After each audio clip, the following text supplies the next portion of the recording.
Steve Moran here, and I want to talk to you a little bit about fear in the workplace. I was recently reading this story that really caught my eye. A group of researchers took a bunch of rats, actually two rats more specifically, and these were baby rats or young rats, and they put them in a cage or in a, I don't know, a playpen or wherever they put rats to experiment with them.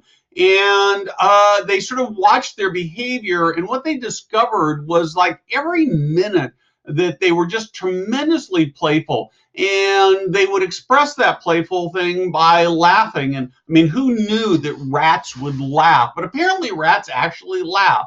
And the other way they can tell the rats are happy and thriving is that they're coming at each other and wanting to play, and it's how they learn how to interact and learn life together, and they're just having this good old time. And then they tried something that was very interesting. They took a piece of cat hair and put it in with the rats.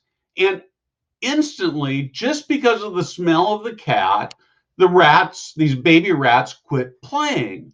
And they were just terrified. And so it really inhibited everything they did. The fear was completely paralyzing to them. And so they continued this experiment, and they took the cat hair back out. And what they really thought would happen would be in a little bit of time, the rats would start playing with each other. And it took longer than they expected, but ultimately, the rats actually started playing with each other again.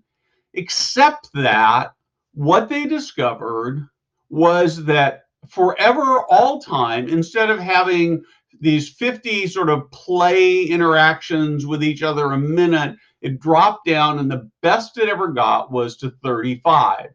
And so what they got out of this, and I think it makes a lot of sense, is that when you inject fear, even when over time the fear goes away, it never really goes all the way away.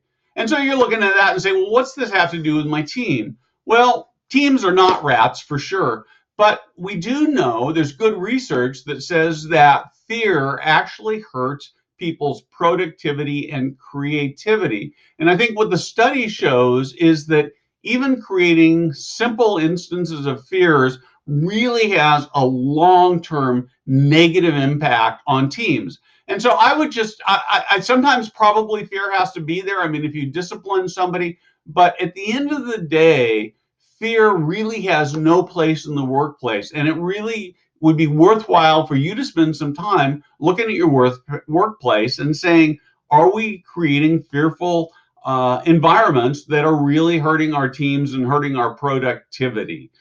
So just something to think about. I thought it was a really cool, interesting story, and I'd love to hear what you think about this video. Thanks.